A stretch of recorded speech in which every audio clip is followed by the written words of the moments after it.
Good morning. आज हम पढ़ेंगे आवर्त सारणी के बारे में। देखेंगे कि जो विभिन्न तत्व हैं उनको आवर्त सारणी में किस प्रकार से रखा गया है, किस तत्व को किस आवर्त में किस ग्रुप में स्थान दिया गया है, किस लिए दिया गया है, वो सारा चीज़ आज हम जानेंगे। तो चलिए शुरू करते हैं आज की क्लास। जब बहुत सारे तत्वों की खोज हो गई, तो वैज्ञानिकों को ये महसूस होने लगा कि यदि हम तत्वों को एक टेबल में, एक क्रम में, एक श्रेणी में यदि हम सजा करके रख दें तो हमको नए तत्वों को खोजने में भी आसानी होगी, तत्वों के गुणधर्म को समझने में भी आसानी होगी। तो इस तरह से उन्होंने महसूस किया कि यदि हम इनको टेबल में रखते हैं तो उससे हमको कई सारे फायदे होंगे, कई सारी उससे मदद हमको मिलने वाली है। तो इसीलिए जो विभिन्न ज्ञात तत्व थे उनको एक टेबल में, एक सारणी में रखने का प्रयास किया गया। तो सबसे पहले जो प्रयास किया था वो थे प्राउस्ट ने, उसके बाद फिर आए डोबेराइनर, फिर न्यूलैंड, लोथर मेयर, उसके बाद मेंडलीफ। इस तरह से बहुत सारे साइंटिस्ट एक एक करते आते गए और उन्होंने अलग अलग आधार पर तत्वों को सारणी में जमाने का, रखने का प्रयास किया। ठीक है। बाद में अंततः ये जो उनके द्वारा विभिन्न तरह के जो सारणी दी गई थी उनमें कुछ न कुछ खामियां थी, त्रुटियां थी, जिसकी वजह से वो सर्वमान्य नहीं हो पाए। कुछ समय के लिए उनका यूज हुआ लेकिन वो लंबे समय तक के लिए उपयोगी नहीं हुए। फिर लास्ट में अंततः एक वैज्ञानिक आए, उनका नाम था हेनरी मोसले। ठीक है। हेनरी मोसले ने एक नियम दिया, एक रास्ता बताया जिसके आधार पर आधुनिक आवर्त सारणी की नींव पड़ी। आज हम जो आवर्त सारणी पढ़ते हैं, हम जो आवर्त सारणी देखते हैं, वही होता है हमारा आधुनिक आवर्त सारणी। और इसकी नींव रखी थी, इसकी पृष्ठभूमि तैयार की थी, इसके लिए रास्ता बताया था वो था हेनरी मोसले ने। ठीक है। तो हेनरी मोसले ने एक नियम दिया, उस नियम का नाम था आधुनिक आवर्त नियम। इससे पहले मेंडलीफ ने भी एक आवर्त नियम दिया था और मेंडलीफ ने बताया था कि कोई भी जो तत्व है उसके भौतिक और रासायनिक गुण उनके परमाणु द्रव्यमान के आवर्ती फलन होते हैं। ये मेंडलीफ ने पहले बताया था और इसी आधार पर उन्होंने अपनी आवर्त सारणी तैयार की थी। लेकिन उसी में संशोधन किया, उसी में थोड़ा सा बदलाव किया किसने? हेनरी मोसले ने। और हेनरी मोसले ने अपने प्रयोगों के आधार पर यह बताया कि कोई भी जो तत्व है उनके भौतिक और रासायनिक गुण उनके परमाणु क्रमांक के, ध्यान रखिएगा, परमाणु क्रमांक के आवर्ती फलन होते हैं और उसी को बोला गया आधुनिक आवर्त नियम। ठीक है। जैसे यहाँ पे हमने लिख भी दिया है कि किसी तत्व के भौतिक और रासायनिक गुण के परमाणु क्रमांक के आवर्ती फलन होते हैं। ठीक है। तो यह था आधुनिक आवर्त नियम और इसी आधुनिक आवर्त नियम ने नींव रखी आधुनिक आवर्त सारणी की। ठीक है। अब इसी बेस पर फिर आगे आए रेग, बोर, बरी, वर्नर, ये और कई तरह के साइंटिस्ट आए और इन लोगों के विशेष योगदान से जो आधुनिक आवर्त सारणी है वो तैयार की गई। ठीक है। तो रास्ता बताया था हेनरी मोसले ने, लेकिन ये सारे वैज्ञानिकों ने मिल करके इस आवर्त नियम के आधार पर पूरी आवर्त सारणी को अरेंज किया, रीअरेंज किया, उसको पूरी तरह से बनाया, डेवलप किया। ठीक। तो चूंकि रास्ता इन्होंने दिया था, हेनरी मोसले ने, नींव उन्होंने डाली थी, इसलिए हम ऐसा मानते हैं कि आधुनिक आवर्त सारणी जो है हेनरी मोसले ने दिया। लेकिन इसको बोर ने जो योजना बताई थी उस आधार पर यह तैयार किया गया था। इस वजह से इसको हम बोर की आवर्त सारणी भी कहते हैं। पूरी आवर्त सारणी है वो किस बेस पे बना है? वो बना है उनके परमाणु क्रमांक के आधार पर। तत्वों को उनके परमाणु क्रमांक के आधार पर एक सिस्टमेटिक ढंग से रखा गया और वहीं से तैयार हुआ हमारा आधुनिक आवर्त सारणी। ठीक। तो चलिए हम देखते हैं जो आधुनिक आवर्त सारणी होता है वो कैसे होता है, उसमें कैसे तत्वों को रखा गया है, कैसे उनको अलग अलग स्थान दिया गया है। ठीक। चलिए आगे देखते हैं। तो जब हम आवर्त सारणी को देखते हैं तो आवर्त सारणी में हमको इस तरह से डब्बे दिखाई देते हैं। ठीक है। ये जो डब्बे होते हैं वो दो तरीके के होंगे। एक तो इस तरह से खड़े डिब्बे होंगे ऐसे, और एक इस तरह से हॉरिजॉन्टल होंगे या जिनको हम बोलते हैं क्षैतिज। ठीक। दो तरह से डिब्बे दिखेंगे। पहला कैसा होगा? इस तरह से खड़ी या जिसको हम बोलते हैं वर्टिकल कॉलम्स, और दूसरा जो होगा वो इस तरह से होगा ऐसा, इनको हम बोलते हैं क्षैतिज या हॉरिजॉन्टल। ठीक है। ये दो तरह से आपको डिब्बे दिखाई देंगे। तो अब जो इस तरह से जो हॉरिजॉन्टल है, जो क्षैतिज है, क्षैतिज जो डिब्बे होते हैं उन क्षैतिज डिब्बों को बोला जाता है आवर्त। ठीक है। मतलब जो डिब्बे इस तरह से हैं उन डिब्बों को हम क्या बोलेंगे? आवर्त बोलेंगे। और ये आवर्त की जो संख्या होती है वो टोटल है 7। ठीक है। टोटल 7 आवर्त होंगे। अब यहाँ पे देख लीजिए इसको कि जैसे मान लीजिए यह आपका पहला आवर्त, ये उसके बाद ये बीच से टूटा हुआ है, ये 2 आवर्त, ये आपका तीसरा, फिर ये चौथा, पांचवा, छठवां और सातवां, 7 आवर्त होता है। ठीक है, बाकी ये जो 2 नीचे दिख रहे हैं ये अलग से कोई आवर्त नहीं होता, ये क्या होता है, इन्हीं के बीच का हिस्सा है जिसको बाहर निकाल के रखा गया है। ठीक है, ये क्या होता है आगे देखेंगे, उसके लिए परेशान मत होइए। अब बस इतना जानिए कि ये जो है इसी के बीच में उपस्थित रहता है, इसको सुविधा के लिए बाहर रखा गया है। ठीक है, हमारे पास टोटल कितने आवर्त हैं, 7 आवर्त। तो इन सभी आवर्त में तत्वों की जो संख्या होती है वो निश्चित होती है, उसको देखते हैं। जैसे मान लीजिए पहला आवर्त, दूसरा, तीसरा, चौथा, पांचवा, छठवां और सातवां। तो जो पहला आवर्त होगा उसमें केवल 2 तत्व होंगे। जैसे देखिए यहाँ से ये हमारा पहला आवर्त, तो इसमें एक ये है, उसका बीच से टूटा हुआ है, और ये टोटल 2 तत्व। ठीक है, उसी तरह से जो दूसरा आवर्त है, दूसरे आवर्त में होंगे 8 तत्व। देख लीजिए इसको भी, 1 2, फिर ये बीच से टूटा हुआ, फिर 3 4 5 6 7 8, टोटल 8 तत्व। ठीक है, दूसरे आवर्त में आपके 8 तत्व। उसी तरह से तीसरे में भी 8, चौथे में 18, पांचवें में भी 18, छठवें में होता है 32, और सातवां जो होता है आपका अपूर्ण है, अभी अधूरा है। ठीक है, अब इसमें जो 2 तत्व होते हैं वो कौन कौन से हैं उसको भी देख लीजिए। तो हाइड्रोजन और हीलियम। अब इनको कैसे रखा गया है, इनके परमाणु क्रमांक के आधार पर। तो ये दोनों के परमाणु क्रमांक क्या होते हैं, ठीक है, तो इसमें आते हैं 1 से 2 तक। ये क्या है, उनके परमाणु क्रमांक।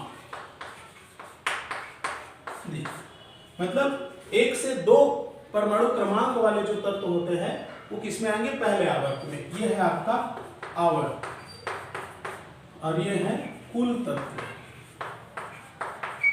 ये तो पहले आवर्त में कुल तत्व कितने हैं, 2। उनका परमाणु क्रमांक क्या है, 1 से 2 तक वाले। ठीक, उसी तरह से दूसरे आवर्त में कुल तत्व है 8।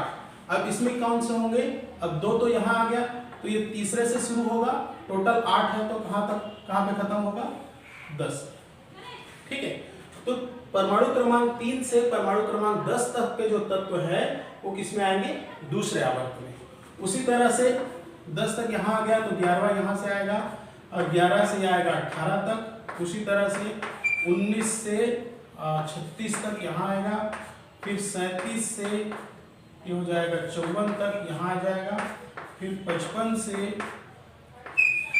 86 तक यहाँ आएगा, और उसके बाद 87 से आगे जो भी है वो 7वें आवर्त में आएगा। तो इस तरह से प्रत्येक जो आवर्त है उसमें इनकी जो संख्या होती है वो निश्चित होती है, और इसी संख्या के आधार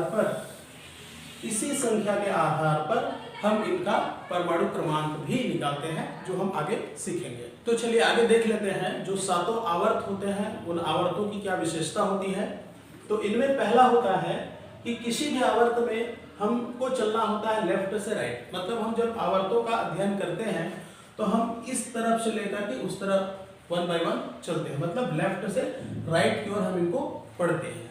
ठीक है, और वैसे समझेंगे कि लेफ्ट से राइट की ओर जब हम चलते हैं तो इनके गुणों में कैसे परिवर्तन होता है। ठीक है, तो पहला कहता है कि जब हम किसी भी आवर्त में लेफ्ट से राइट चले, ठीक है, 7 आवर्त में किसी भी आवर्त को ले लीजिए आप, जब हम लेफ्ट से राइट चलते हैं, लेफ्ट से राइट, तो उनके जो भौतिक गुण है उनमें होता है क्रमिक परिवर्तन। क्रमिक परिवर्तन मतलब एक निश्चित क्रम में उनमें परिवर्तन होता है। ठीक है, इसलिए उसको बोला गया क्रमिक परिवर्तन। जैसे लेफ्ट से राइट की ओर हम जब चलते हैं, ठीक, तो होता क्या है कि इधर के सारे लोग धातु होते हैं, उनमें धात्विक गुण बहुत ज्यादा होता है, लेकिन आगे जाते जाते तो धात्विक गुण कम होता है। फिर जैसे थोड़ा आगे जाते हैं तो यहाँ होते हैं उपधातु, फिर थोड़ा आगे जाएंगे तो फिर उनके धात्विक गुणों में कमी होगी, और फिर आगे जाते हैं तो वो सारे के सारे हो जाते हैं अधातु। तो इस तरह से एक क्रम में उनमें परिवर्तन होता है। उनके जो भी भौतिक गुण हैं वो कैसे बदलेंगे, एक क्रम से बदलेंगे, इसीलिए उसमें लिखा गया क्रमिक परिवर्तन। जबकि यदि हम रासायनिक गुण की बात करें, किसी भी आवर्त में इस साइड से उस साइड हम जाते हैं जब, तो उनके जो रासायनिक गुण होते हैं उनमें विविधता होती है, मतलब हर किसी के रासायनिक गुण अलग अलग होंगे। ठीक है, मान लीजिए जैसे हमने ले लिया ये, जैसे मान लीजिए हम ले लेते हैं तीसरा आवर्त। अब इसमें है सोडियम, सोडियम के बहुत रासायनिक गुण अलग होंगे, मैग्नीशियम के रासायनिक गुण अलग होंगे, और आगे जाए एल्यूमिनियम, एल्यूमिनियम के रासायनिक गुण अलग होंगे, सिलिकॉन के अलग होंगे। तो जितने भी हैं सबके रासायनिक गुणों में विविधता होगी, विभिन्नता होगी, अलग अलग होंगे। ठीक है। नेक्स्ट इसमें एक है कि कोष की जो संख्या होती है वो समान होती है। ठीक है, इस चीज को आप ध्यान देंगे कि किसी भी आवर्त में यदि हम देखें तो जो कोष की संख्या होती है, ठीक है, कोष आप जानते हैं नाभिक के चारों ओर जो वृत्ताकार पथ होता है उसी को हम बोलते हैं कोष, है ना। तो वो जो कोष की संख्या होती है वो सबों में बराबर होती है। जैसे हाइड्रोजन में एक कोष होता है तो इस आवर्त में और कौन आता है, हीलियम, हीलियम में भी एक कोष होता है।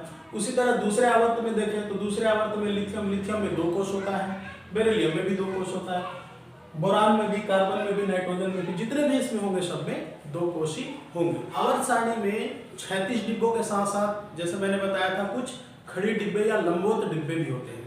तो जो खड़े डिब्बे होते हैं या जो लंबवत डिब्बे होते हैं उनको हम बोलते हैं वर्ग या समूह। ठीक है, लंबवत डिब्बे मतलब इस तरह से, इनको बोला जाता है लंबवत डिब्बे। ठीक, आप यहाँ पर भी देख सकते हैं इस तरह से जो डिब्बे दिखाई दे रहे हैं उनको हम क्या बोलेंगे, लंबवत डिब्बे, और उनको क्या हम बोलते हैं, वर्ग या समूह। तो ये जो वर्ग या समूह है इनकी टोटल संख्या होती है 18।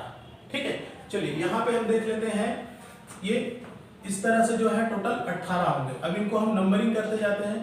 तो यहाँ ऊपर में भी आप कर सकते हो, मैं नीचे में कर देता हूँ, ज्यादा सीधा रहेगा। तो जैसे ये आपका हो गया, ये आपका पहला, उसी तरह से ये आपका दूसरा 17 और इस तरह से आपका ये 18। ठीक है, तो टोटल यहाँ पे 18 समूह होंगे। आप इसको इस तरह से गिनेंगे तो टोटल इनकी संख्या जो है वो 18 होगी, और इनको एक लाइन से आप नंबरिंग कर दीजिए, चाहे आप नीचे में कर दीजिए चाहे आप ऊपर में कर दीजिए, आपकी सुविधा अनुसार आप जहां कर सकते हैं। ठीक, ये हो गए हमारे 7 आवर्त और 18 समूह।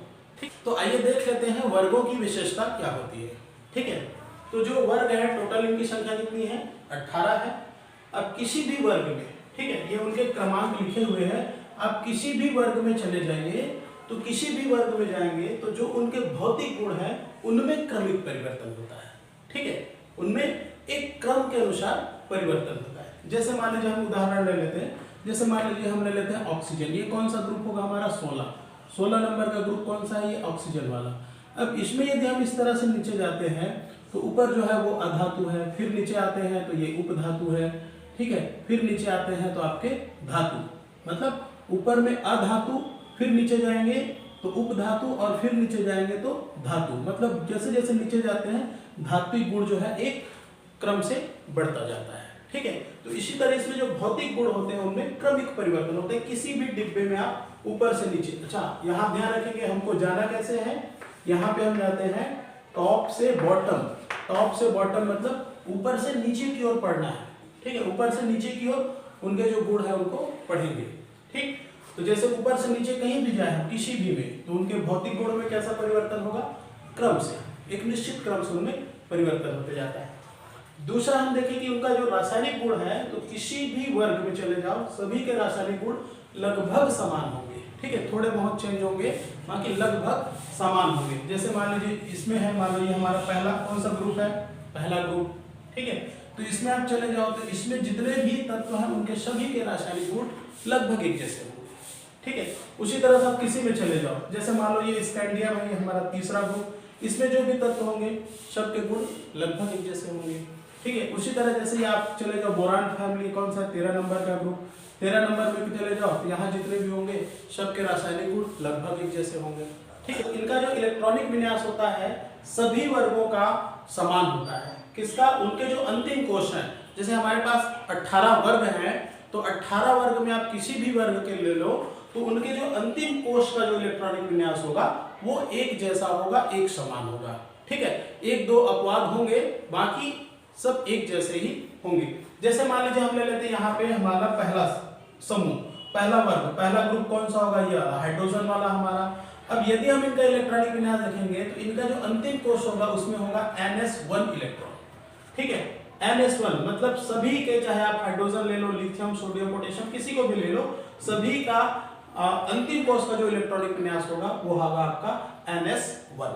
ठीक, जैसे मान लीजिए मैं यहाँ पे कुछ उदाहरण ले लेता हूँ, जैसे छोटा सा एग्जांपल यहीं पे देख लेता हूँ। जैसे हाइड्रोजन का यदि हम इलेक्ट्रॉनिक विन्यास निकालें, अभी और हम इसको डिटेल से करके देखेंगे, मैं थोड़ा सा शॉर्टकट बता रहा हूँ।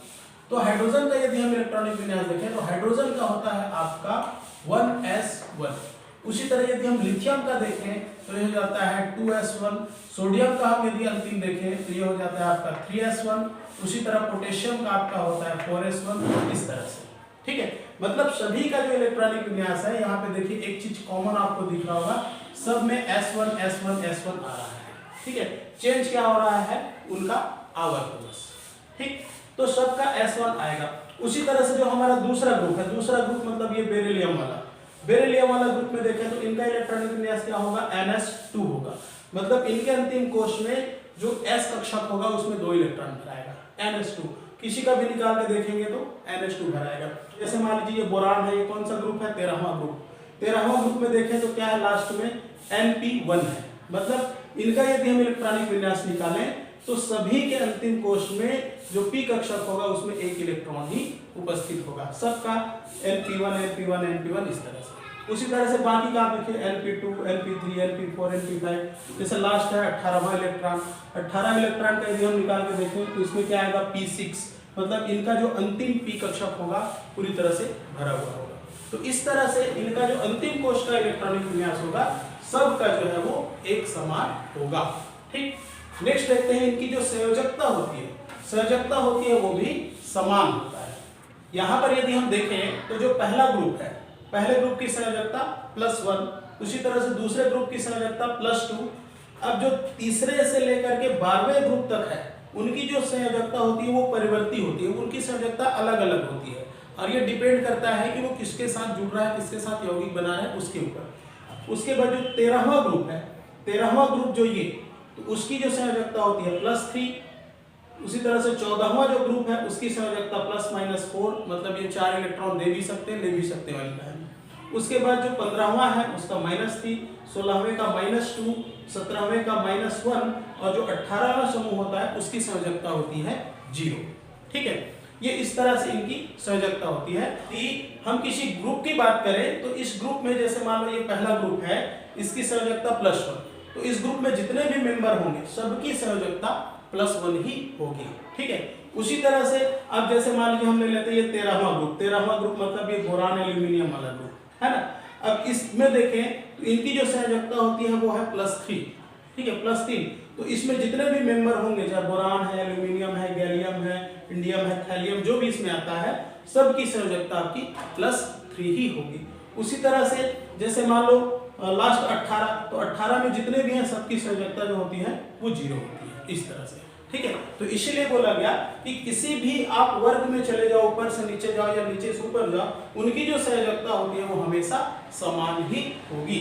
ठीक, उसके बाद नेक्स्ट इसमें देखते हैं परमाणु क्रमांक। तो किसी भी ग्रुप में यदि उनके परमाणु क्रमांक को आप ध्यान से देखेंगे तो वो हमेशा एक निश्चित अंतराल में ही आपको मिलेंगे। ठीक है, अब ये कैसे होगा इसको हम आइए देखते हैं। तो इससे पहले जब हम आवर्त पढ़ रहे थे तो उसमें हमने देखा कि प्रत्येक आवर्त में तत्वों की जो संख्या होती है वो निश्चित होती है। वो कैसे होता है, जैसे पहला आवर्त है तो पहले आवर्त में 2, दूसरे में 8, तीसरे में 8, चौथे में 18, पांचवें में 18, छठवें में 32 और सातवां जो है आपका अपूर्ण होता है। ठीक है, इनको बोला जाता है मैजिक नंबर। ठीक, क्या बोलेंगे, मैजिक नंबर। और इस मैजिक नंबर के थ्रू ही हम पता लगाते हैं कि जो परमाणु क्रमांक में जो परिवर्तन होता है, जो निश्चित अंतराल में जो उनमें परिवर्तन होता है वो कैसे होता है। ठीक है, बहुत सिंपल है, देखते जाइए। जैसे मान लीजिए यहाँ पे हम कोई एक समूह ले लेते हैं। जैसे मान लीजिए हमने ले लिया ये पहला समूह, तो पहले समूह में क्या है हमारा, तो पहले समूह में है हाइड्रोजन है, फिर लिथियम है, उसके बाद सोडियम, फिर पोटेशियम, रुबिडियम, सीजियम और फ्रांसियम। ये ठीक है, यहाँ आपको दिख रहा होगा। तो अब इनका परमाणु क्रमांक हम निकालते हैं और देखते हैं कि कैसे होता है। अब हाइड्रोजन का परमाणु क्रमांक होता है 1। ठीक, अब यहाँ से परमाणु क्रमांक कैसे निकलेगा और कितना अंतराल है वो दोनों चीजें आप सीखेंगे, इसलिए ध्यान दीजिए कि जैसे हाइड्रोजन का परमाणु क्रमांक है 1 और हाइड्रोजन कौन से आवर्त में है, हाइड्रोजन है पहले आवर्त में। ठीक है, हाइड्रोजन पहले आवर्त में होता है। तो जो पहले आवर्त में है उसमें यदि हम इस 2 को जोड़ दें, ठीक है, पहले आवर्त में जो भी तत्व होगा उसके परमाणु क्रमांक में यदि हम 2 जोड़ दें तो अगले तत्व का परमाणु क्रमांक निकल आता है। ठीक, मतलब देखिए हाइड्रोजन का परमाणु क्रमांक है 1, उसमें और पहले में जो होगा, पहले आवर्त में जो होगा उसमें कितना जोड़ना है, हमको 2 को जोड़ना है। तो इस एक में 2 जोड़ दिए तो कितना हो जाएगा 3। 3 होता है लिथियम का। लिथियम का परमाणु क्रमांक होता है 3। ठीक, अब लिथियम का हमको पता चल गया। अब लिथियम किस में होता है भाई, आपका दूसरे आवर्त में है। ये दूसरे आवर्त का तत्व है। अब दूसरे आवर्त के जो तत्व में यदि हम 8 को जोड़ दें, ठीक है, तो तीसरे का निकल आएगा। मतलब इस 3 में 8 जोड़े तो 11 11 होता है आपका सोडियम का। ठीक है, अब सोडियम कहाँ पे है, तीसरे में है। तो तीसरे में हमको कितना जोड़ना है, फिर 8 जोड़ दीजिए। तो इस 11 में 8 जोड़ दिए तो ये हो गया 19। 19 होता है पोटेशियम का। पोटेशियम है आपके चौथे में हमको जोड़ना है 18। इस 19 में 18 जोड़ दीजिए तो ये हो गया 37। 37 होता है रुबिडियम का। अब रुबिडियम कहाँ है, 5वें आवर्त में। देखिए रुबिडियम 5वें आवर्त में है। 5वें आवर्त में तो 5वें में जोड़िए 18। इस 37 में 18 जोड़िए तो ये कितना हो जाएगा आपका, ये हो जाएगा आपका 56। ठीक है, 55, ये हो जाएगा आपका 55। ठीक, 55 होता है आपका सीजियम। और सीजियम किसमें, छठवें में हमको जोड़ना है 32। इसमें 32 जोड़ दीजिए, ये हो जाएगा आपका 87 होता है आपका फ्रेंसियम का। ठीक, इस तरह से। तो अब यहाँ पे आप देख सकते हैं कि यदि एक निश्चित अंतराल को, एक निश्चित संख्या को यदि हम आवर्तों में जोड़े तो हमको उनके परमाणु क्रमांक मिल जाते हैं। एक फायदा, ठीक है। दूसरा फायदा क्या हो गया कि इनमें जो अंतर है वो कैसा है, निश्चित है। ठीक, यदि हम इन दोनों के बीच में देखें तो 2 का अंतर है, इनके बीच में देखें तो 8 का, इनके बीच में 8 का, इनके बीच में 18 का, इनके बीच में 18 का और इनके बीच में 32 का। तो एक निश्चित अंतराल में है। ठीक है, तो किसी भी आप वर्ग में चले जाइए, किसी भी वर्ग में जाएंगे तो उनके जो परमाणु क्रमांक होंगे वो एक निश्चित अंतराल में रहेंगे। ठीक है, ये और वो अंतराल आपको कहाँ से मिलेगा, तो वो अंतराल इस मैजिक नंबर के थ्रू आप कैलकुलेट कर सकते हैं। तो यहाँ से आप उनके परमाणु क्रमांक भी आसानी से जान सकते हैं। इसके अलावा अध्ययन की दृष्टि से, अध्ययन में सहायक हो इस दृष्टि से भी इनको इनके इलेक्ट्रॉनिक विन्यास के आधार पर 4 ब्लॉक्स में भी बांटा गया है। तो चलिए देखते हैं कि ये 4 ब्लॉक्स कौन कौन से हैं। तो पहला होता है S block, P block, D block और एफ ब्लॉक। ठीक, अब इसमें हम इनको कैसे बांटते हैं, तो जो इनका अंतिम इलेक्ट्रॉन होता है, जो इनका अंतिम इलेक्ट्रॉन होता है, अंतिम इलेक्ट्रॉन के भरने के आधार पर ये, ठीक है, अंतिम इलेक्ट्रॉन के भरने के आधार पर इनको बांटा गया है। मतलब कि किसी भी तत्व को आप ले लीजिए और उस तत्व का यदि अंतिम इलेक्ट्रॉन जिस कक्षक में भराएगा वो उस ब्लॉक का एलिमेंट कहलाएगा। ठीक है, जैसे मान लीजिए कि पहले एक उदाहरण ले लेते हैं, आपको क्लियर हो जाएगा। जैसे मान लीजिए हम यहाँ पे ले लेते हैं, हम यहाँ पे ले लिए कार्बन। कार्बन का परमाणु क्रमांक होता है 6। यदि इसका इलेक्ट्रॉनिक विन्यास निकालें तो 2s 1s2 2s2 2p2। अब यहाँ देखिए अंतिम इलेक्ट्रॉन कहाँ गया, अंतिम इलेक्ट्रॉन किस कक्षक में गया, अंतिम इलेक्ट्रॉन गया p कक्षक में, p सब सेल में। तो जब p में जा रहा है तो अंतिम इलेक्ट्रॉन के भरने के आधार पर ये किस ब्लॉक में जाएगा, p ब्लॉक। तो कार्बन जो होता है किस ब्लॉक का तत्व होता है, p ब्लॉक। ठीक है, उसी तरह से जैसे मान लीजिए हम ले लेते हैं, हम ले लिए बेरिलियम, Be। बेरिलियम का होता है 4। इसका इलेक्ट्रॉनिक विन्यास निकालें 1s2 2s2। लास्ट इलेक्ट्रॉन कहाँ गया, s कक्षक में।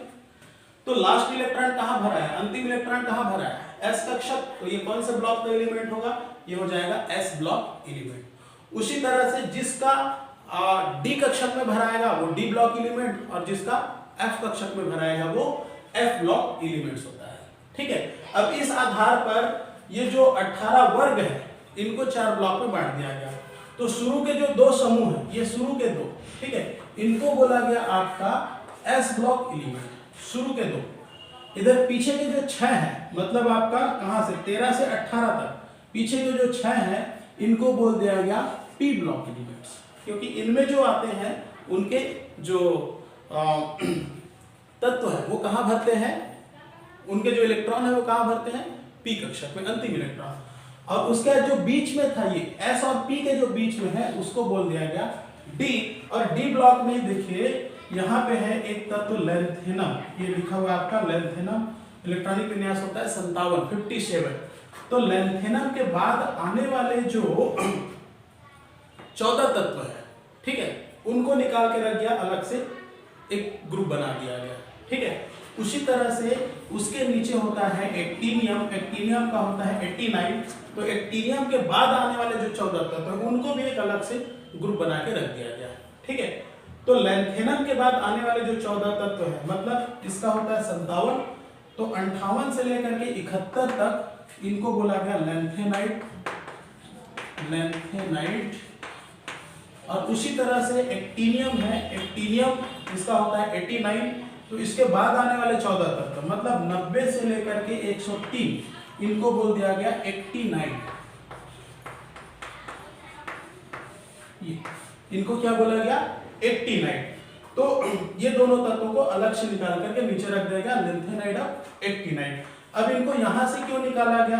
तो इसके दो कारण कि यहां से लैंथेनम के बाद आने वाले जो 14 तत्व है उनका जब एक इलेक्ट्रॉनिक विन्यास किया जाता है तो उनका अंतिम इलेक्ट्रॉन कहां भरता है? एफ ब्लॉक, एफ कक्षक में, एफ कक्षक में भरता है, इसलिए एफ ब्लॉक एलिमेंट होंगे। तो यहाँ पे इनको निकाल के अलग रख दिया गया। वैसे ही एक्टिनियम का भी है, एक्टिनाइट को भी 14 अलग से निकाल के रख दिया गया। अब मान लीजिए हम यहीं पे उसको रखते तो क्या होता? यहाँ से इसको तोड़ करके फैलाना पड़ता, ये जो 14 तत्व यहाँ पे आके घुस जाते, ठीक है। तो जैसे ऊपर से इस तरह से हमारा आवर्त सारणी टूटा हुआ है, उसी तरह यहाँ से फिर एक बार इसको तोड़ देना पड़ता और तोड़ करके ये जो ग्रुप है उसको यहाँ पे हमको लाके डालना पड़ता। तो इससे क्या होता है कि आवर्त सारणी फैल जाती, प्लस क्या हो जाता है कि जो तत्वों की आवर्तिता है वो भंग हो जाती। तो ये दो कारण की वजह से यहाँ पे जो आने वाले ये जो एफ ब्लॉक तत्व है इनको निकाल करके अलग से नीचे में रख दिया गया, ठीक है। अब देख लीजिए इनका इलेक्ट्रॉनिक विन्यास, तो जो एस ब्लॉक होता है उनके अंतिम कोष का इलेक्ट्रॉनिक विन्यास होता है आपका NS122। उसी तरह जो P है, P का इलेक्ट्रॉनिक विन्यास आप देखो तो NS2 P126। उसी तरह से D का और F का अंतिम कोष का इलेक्ट्रॉनिक विन्यास। तो चलिए हम यहाँ पे देख लेते हैं कि आवर्त सारणी में कोई भी जो तत्व है उस तत्व का यदि हमको समूह निकालने को कहा जाए तो हम कैसे निकालेंगे। तो उसके लिए एक ट्रिक होता है। क्या ट्रिक है? कि जो तत्व हमको दिया गया है उसके एटॉमिक नंबर में निकटतम अक्रिय गैस के एटॉमिक नंबर को आप घटा दीजिए, उसका समूह निकल आएगा, ठीक है। लेकिन यहाँ पे थोड़ा सा आपको ध्यान रखना पड़ेगा, एक अपवाद भी है कि जो पी ब्लॉक के तत्व है और पी ब्लॉक के दूसरे और तीसरे आवर्त के तत्व, ठीक है, इन तत्वों का जब हम इस ट्रिक के हिसाब से निकालेंगे समूह संख्या या उनका वर्ग संख्या, तब हमको क्या करना पड़ेगा? थोड़ा सा चेंज करना पड़ेगा कि उनके एटॉमिक नंबर को तो पहले हम निकटतम अक्रिय गैस से घटाएंगे जैसा हम पहले करते हैं, ठीक है। प्लस उसमें हमको कुछ एक्स्ट्रा करना पड़ेगा। क्या करना पड़ेगा? उसमें 10 जोड़ना पड़ेगा, ठीक है। जब हम एटॉमिक नंबर को अक्रिय गैस से घटाएंगे तो घटाने पर जो संख्या मिलेगी उसमें हम जब 10 जोड़ेंगे तब जाकर के निकलेगा उसका समूह, ठीक। अब ये 10 क्यों जोड़ना है? उसका कारण ये है कि जो दूसरा आवर्त और तीसरा आवर्त है, ठीक है, मतलब S और P के बीच में ये दूसरा जो तीसरा आवर्त है दोनों में देखिए 10-10 तत्वों का गैप है, ठीक है। गैप क्यों है? क्योंकि D ब्लॉक नीचे चला गया है, तो इस वजह से हमको घटाने के बाद उसमें 10 जोड़ना पड़ेगा। जैसे 10 जोड़ेंगे उसका समूह संख्या निकल आएगा, ठीक है। चलिए देखते हैं एग्जांपल। जैसे मान लीजिए हम कोई ले लेते हैं, जैसे हमने एक तत्व ले लिया 33, ये किसका है हमको नहीं पता, ये हमने ले लिया 33। अब इसका हमको निकालने के लिए क्या करना पड़ेगा? इसका हमको निकालने के लिए क्या करना है? सीधा एटॉमिक नंबर में निकटतम अक्रिय गैस को घटा दीजिए। अब ये 33 है, 33 में हमको कितना घटाना है? इससे पहले कौन सा अक्रिय गैस आता है? तो इससे पहले आता है 18, ठीक है, इसके बाद आता है 36। तो 18 को घटा दीजिए, 18 को घटा देने पे आ गया 15। अभी कौन सा समूह का होगा भाई? 15वें समूह का, ठीक है। कौन सा तत्व है? देख लीजिए 15वें समूह का ये तत्व, ठीक, इसका होता है आर्सेनिक, आर्सेनिक का होता है 33, ठीक है। उसी तरह से जैसे मान लीजिए हमारे पास है 28, ठीक। अब 28 इसके नजदीक कौन होगा? इसके नजदीक भी 18 ही होगा, ठीक है। 18 को इसमें घटा दीजिए, 28 में तो कितना आएगा? 18 28 में घट गया तो 10। समूह संख्या कौन होगा? 10। अब 10 वाला कौन सा है? ये 10। इसमें कौन है? निकिल, निकिल का होता है भैया 28। देख लीजिए निकिल का होता है 28। कौन सा समूह में आता है? 10वें समूह में आता है। इसी तरह से जैसे मान लीजिए हमने लेते हैं 8, ये 8 केवल 8, ठीक है। अब ये 8 है, मतलब ये कहाँ होगा? जो 18 से कम होते हैं भाई, दूसरे और तीसरे आवर्त में कौन आता है? जो 18 से कम है वही दूसरे और तीसरे आवर्त में आते हैं। ठीक है, अब ये 18 से कम है मतलब दूसरे और तीसरे आवर्त में हो सकता है। अब हमको क्या करना पड़ेगा? घटाने के बाद उसमें 10 जोड़ना पड़ेगा। अब ये है, इसका समूह निकालने के लिए क्या करें? पहले अब 8 के नजदीक कौन होगा? 2, तो 2 को घटा दीजिए, कितना बचा? 6। अब 6 में क्या करना है? 10 जोड़ दीजिए, तो टोटल कितना हो गया? 16। इसका समूह कौन सा होगा? 16। 16 किसका होता है? देखिए ये 16 नंबर, और 16 में किसका कौन है? ऑक्सीजन। ऑक्सीजन का होता है परमाणु क्रमांक आपका 8। ठीक है, देख लीजिए। तो इस तरह से आप समूह संख्या निकाल सकते हैं। आइए देखते हैं कि आवर्त सारणी से रिलेटेड कैसे क्वेश्चन आते हैं एग्जाम में, और कंपटीशन एग्जाम में तो बहुत सारे क्वेश्चन इसमें से आते हैं। कोई भी एक तत्व दे देगा, उसका परमाणु क्रमांक बता देगा, पूछेगा कि कौन सा आवर्त है, कौन सा समूह है बताइए। या फिर किसी का इलेक्ट्रॉनिक विन्यास दे देगा, पूछेगा कि इसका परमाणु क्रमांक बताइए। ठीक है, या किसी का परमाणु क्रमांक देकर के समूह पूछेगा, समूह कौन सा है बताइए। ठीक, या किसी की संयोजकता दे देगा, आवर्त दे देगा और पूछेगा कि तत्व का नाम बताइए। ऐसा कुछ भी क्वेश्चन आ सकता है। जैसे मान लीजिए एक क्वेश्चन पूछा गया कि कोई एक तत्व है जो 16वें समूह में है और चौथे आवर्त में है, वो कौन सा तत्व है? ठीक है, उसको आप पहचानिए। ठीक है, उसको पहचानिए, ऐसा क्वेश्चन आ गया। तो कौन सा आवर्त? चौथा आवर्त, तो 16वां समूह। तो ये हो गया हमारा चौथा आवर्त। और चौथे आवर्त में आप चलते जाइए, चलते चाहिए। 16वां समूह कहाँ पे है? ये 16वां समूह, ये 16वां समूह है। तो ये 16वां समूह, और ये आपका चौथा आवर्त तत्व कौन सा है हमारा? Selenium Fe। कौन सा तत्व है वो तत्व है आपका सिलीनियम Fe। ठीक है, ये। अब इसका परमाणु क्रमांक क्या होता है? तो हमको तो पता नहीं है, यहाँ पे लिखा भी नहीं है भैया परमाणु क्रमांक क्या है। तो अब कैसे निकालेंगे? तो परमाणु क्रमांक निकालने के लिए देखिए शुरू में हमने तरीका दिया, ये कौन सा है? 16वें समूह का है। कौन सा समूह है? 16वें समूह। समूह को लिख ले, समूह तो दिया हुआ है, 16वें समूह का है। ठीक है, और परमाणु क्रमांक हमको पता नहीं। ठीक, तो 16वें समूह का परमाणु क्रमांक कितना आता है भैया? 16वें समूह, ये 16वें समूह, 16वें समूह का परमाणु क्रमांक होता है आपका P4, Np4। ठीक है, कितना होता है? Np4। अब चूंकि ये चौथे आवर्त में है, मतलब इसका इलेक्ट्रॉनिक, देखिए इसका 16वें समूह का इलेक्ट्रॉनिक विन्यास कितना होता है? P4। चौथे आवर्त में है तो ये हो जाएगा 4p4। कितना होगा? 4p4 होगा, 4p4। अब इसका इलेक्ट्रॉनिक विन्यास आप करो, कब तक करो? 4p4 आते तक करो, फिर उसके बाद गिन लो, सीधी सी बात। ठीक है, क्या करना है? चलिए इलेक्ट्रॉनिक विन्यास निकालते हैं। 1s2 2s2 2p6 3s2 3p6 4s2 3d10, और उसके बाद आएगा आपका 4p4। आ गया? हमको क्या खोजना था? 4p4, ये 4p4 आ गया। और टोटल कितने इलेक्ट्रॉन हमने भरे गिन लीजिए, कितने इलेक्ट्रॉन है? तो ये यहाँ पे होता है 30 और ये होता है आपका 34। गिन लीजिए 10 20 30 34। परमाणु क्रमांक कितना है इसका? 34 निकल के आ गया। अब जब हम इसका इलेक्ट्रॉनिक विन्यास निकाल लिए तो कौन सा कक्षक है? पी कक्षक है, ये पी ब्लॉक। कौन सा समूह है? 16वां समूह। 16वां समूह, 16वां समूह की संयोजकता -2, संयोजकता लिखो, तो इसकी संयोजकता होती -2, सब निकल गया। ठीक, परीक्षा में ऐसा क्वेश्चन आ रहा है कि एक तत्व है जिसका परमाणु क्रमांक है 33, उसका नाम, उसका आवर्त, उसका वर्ग, उसका इलेक्ट्रॉनिक विन्यास बताइए। ऐसा कुछ भी क्वेश्चन आ गया, तो अब इसको हम कैसे करेंगे? तो सबसे पहले क्या है, ये जो 33 नंबर का है, ठीक है, परमाणु क्रमांक कितना है? 33। तो अब हम क्या करेंगे कि पहले इस 33 का हम निकाल लेते हैं इलेक्ट्रॉनिक विन्यास। ठीक है, तो ये जो 33 है, 33 का यदि हम इलेक्ट्रॉनिक विन्यास निकालें तब तो कौन सा हमको नहीं पता है, हम बाद में देखेंगे। अब इनका इलेक्ट्रॉनिक विन्यास निकालेंगे तो कैसे होगा? मतलब हम 33 इलेक्ट्रॉनों को पहले बांट दें। बांटेंगे तो क्या होगा? 1s2 2s2 2p6 3s2 3p6 4s2 3d10 और उसके बाद 5s2 और 4p, सॉरी ये हो जाएगा 4p3। ठीक है, गिनती कर लीजिए, 2 4 10 18 20 30 33। ठीक, 33 इलेक्ट्रॉनों को यदि हमने बांटा, उसका इलेक्ट्रॉनिक विन्यास निकाला, तो लास्ट में क्या आया 4p3। कितना आ रहा है 4p3।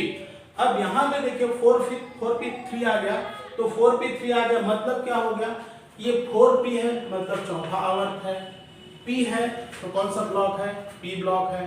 ठीक है, ये हमको क्लियर हो गया। अब यहाँ पे देखिए इसका अंतिम कोश का इलेक्ट्रॉनिक विन्यास क्या हो गया 4p3 हो गया। अंतिम कोश का इलेक्ट्रॉनिक विन्यास सिर्फ लास्ट का ले रहे हैं। ठीक है, 4p3 हो गया। इतना सारा चीज हमको पता चल गया। अब हमको क्या देखना है, संयोजकता और समूह। अब समूह निकालने के लिए हमको क्या करना है, तो चलिए देखते हैं। लास्ट का इलेक्ट्रॉनिक विन्यास कितना आया 4p3। अब यहाँ पे देखते हैं कि ऐसा कौन सा ग्रुप होता है जिसका लास्ट का विन्यास होता है p3। ठीक है, p3 किसका होता है यहाँ पर देखते जाइए। अब यहाँ पे यदि हम लाइन से देखते हैं तो ये होता है आपका p3। np3 किसका होगा 15वें समूह का, ये 15वें समूह का होगा। मतलब कौन सा समूह हो गया, ये 15वें समूह का हो गया। और 15वें समूह का हो गया तो अब 15वें समूह में देखो यह क्या है, इसकी संयोजकता, इसकी संयोजकता होती है -3। तो यहाँ पे आप लिख लो इसकी संयोजकता क्या होगी -3। ठीक, देखिए ये पूरा कंप्लीट कैलकुलेट हो गया। हमको क्या दिया गया था, हमको सिर्फ दिया गया था कि एक परमाणु जिसका, एक तत्व जिसका परमाणु क्रमांक कितना है 33, और 33 परमाणु क्रमांक, सिर्फ परमाणु क्रमांक हमको पता था। उसके आधार पे हमने उसका आवर्त, समूह, इलेक्ट्रॉनिक विन्यास, संयोजकता, ब्लॉक सारा कुछ निकाल लिया। ठीक है, इसी तरह के क्वेश्चन जो है एग्जाम में आते हैं। जैसे मान लीजिए हमको सिर्फ इलेक्ट्रॉनिक विन्यास दे दिया गया। ठीक है, इलेक्ट्रॉनिक विन्यास दे दिया गया कि कोई भी एक तत्व है, उसके अंतिम कोश का इलेक्ट्रॉनिक विन्यास, मान लीजिए हम यहाँ पे लेते हैं, उसका इलेक्ट्रॉनिक विन्यास जो है वो 3p2 है ऐसा। ठीक है, इलेक्ट्रॉनिक विन्यास कितना है 3p2। तो अब वो कौन से आवर्त में होगा, उसका परमाणु क्रमांक क्या होगा, ठीक है, कहाँ पे है, कैसा है, उसको हम कैलकुलेट करते हैं। चलिए, तो 3p6 है, 3p6 है। तो अब देखिए 3p है तो ब्लॉक कौन सा होगा, p ब्लॉक का एलिमेंट होगा। सामने में 3 है तो 3 है तो तीसरा आवर्त हो जाएगा।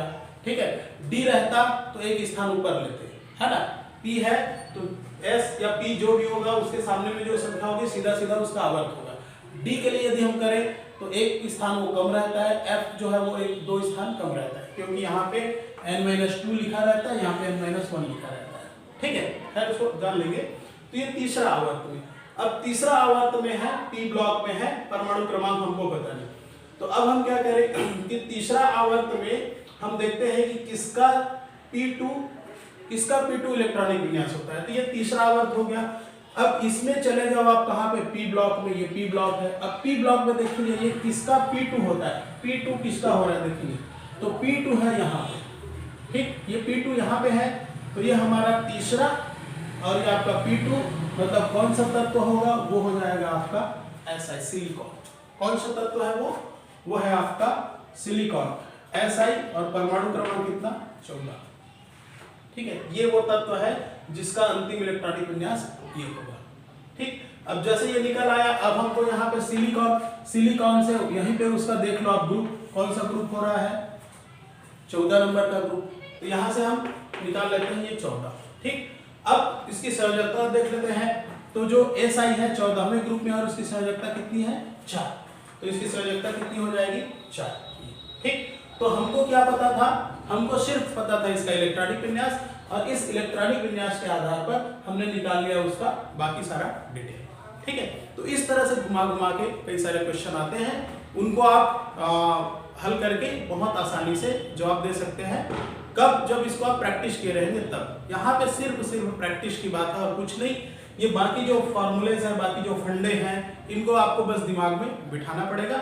उसको आप एक बार दिमाग में बिठा लिए, बहुत सारे क्वेश्चन आपके सॉल्व हो जाएंगे। ठीक है, चलिए यहाँ पर अब एक सबसे बड़ा चैलेंज आता है कि इन तत्वों का नाम याद करना।